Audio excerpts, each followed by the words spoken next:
दिवाली की वो खौफनाक रात। सब लोग यह तो जानते हैं कि दिवाली जगमगाती रोशनी और लाइट्स का त्योहार है, पर जो ज्यादातर लोग नहीं जानते वो ये है कि दिवाली की रात अमावस्या की रात होती है और हर अमावस्या की रात काली शक्तियाँ सबसे ज्यादा ताकतवर हो जाती है। लेकिन 19 साल का सुमित इस बात से अनजान था। वह अपने दोस्त विजय से साथ दिवाली की रात सड़क पर घूम रहा था। तभी विजय की नज़र मंदिर के पीछे एक सुनसान से घर के पीछे गई। वहां एक सुंदर लड़की लाल साड़ी पहनी दिया जला रही थी।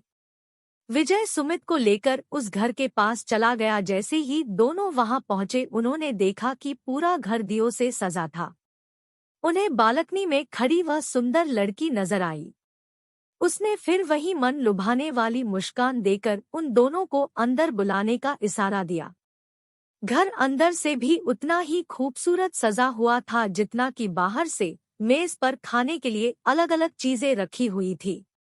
सुमित में से एक लड्डू उठाकर खाने लगा, पर उसके हाथ से गलती से वह नीचे गिर गया। जैसे ही सुमित लड्डू उठाने के लिए नीचे झुका, उसने देखा कि मेज के नीचे एक भयानक काली परछाई थी जो सुमित को देखते ही कहीं गायब हो गई। सुमित जैसे ही विजय को यह बताने ऊपर उठा, उसने देखा कि विजय सीढ़ियों के ऊपर खींचा चला जा रहा था। सुमित बेहद घबराने लगा था। फिर अचानक घर में पायल की आवाजें आने लगी, जैसे कि कोई लड़की एक कमरे से दूसरे कमरे में जा रही हो। सुमित उस आवाज के पीछे पीछे सीढ़ियों से ऊपर चला गया, लेकिन ऊपर जाते ही उसे कमरे के अंदर पंखे से लटकी हुई एक लाश दिखी। सुमित उस लाश का चेहरा देखकर बुरी तरह कांपने लगा, क्योंकि वो किसी और की नहीं बल्कि विजय की ही लाश थी। सुमित डरते डरते पीछे मुड़ा तो उसके ठीक सामने वही सुंदर लड़की खड़ी थी और उसे देखकर मुस्कुरा रही थी। पर इस बार सुमित को वह मुस्कान मन लुभाने वाली नहीं बल्कि बेहद डरावनी लग रही थी। अचानक घर की सारी लाइट्स बंद हो गई। वह घर धीरे धीरे एक खंडहर में बदल गया। वह लड़की अब भी सुमित को देखकर मुस्कुरा रही थी। अचानक लाल साड़ी पहनी हुई उस लड़की के बाल सफेद और लंबे होने लगे और आंखें एकदम लाल पड़ गई और चेहरा एकदम डरावना हो गया था।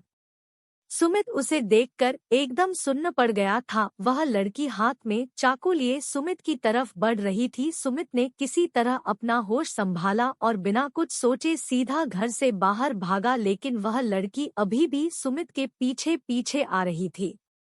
वह लड़की सुमित को मारने के लिए अपना हाथ उसकी तरफ बढ़ाया, लेकिन सुमित तब तक बाहर निकल गया था। उसने जल्दी से घर का दरवाजा बाहर से बंद कर लिया। वह लड़की उस दरवाजे को अंदर से बहुत ही तेज से ठोक रही थी, लेकिन अचानक ठोकने की आवाज बंद हो गई और फिर सुमित को उस लड़की की चीखने की आवाज सुनाई देने लगी, जैसे वह उस घर के अंदर कैद हो गई हो। सुमित वहां से जल्दी से निकला और अपने घर जाकर चुपचाप सो गया। अगली सुबह जब सुमित उठा तो उसकी मां ने बताया कि उसका दोस्त विजय कल रात से लापता है। तब सुमित ने पूरा किस्सा अपनी मां को बताया। मां ने उससे कहा कि कई साल पहले दिवाली की रात एक लड़की ने उस घर में आत्महत्या की थी। तब से उसकी आत्मा उसी घर में भटकती रहती है। किसी को कभी पता नहीं चल पाया कि उसने आत्महत्या क्यों की थी और उस घर में कोई भी नहीं जाता। यह बात सुनकर सुमित पूरी तरह हिल गया। वह यह यकीन करना चाहता था कि जो भी उसके साथ हुआ वह एक बुरा सपना था, पर उस रात के बाद उसका दोस्त विजय कभी वापस नहीं आया और सुमित को आज भी दिवाली की वो खौफनाक रात और उस लड़की की भयानक चीखें सोने नहीं देती।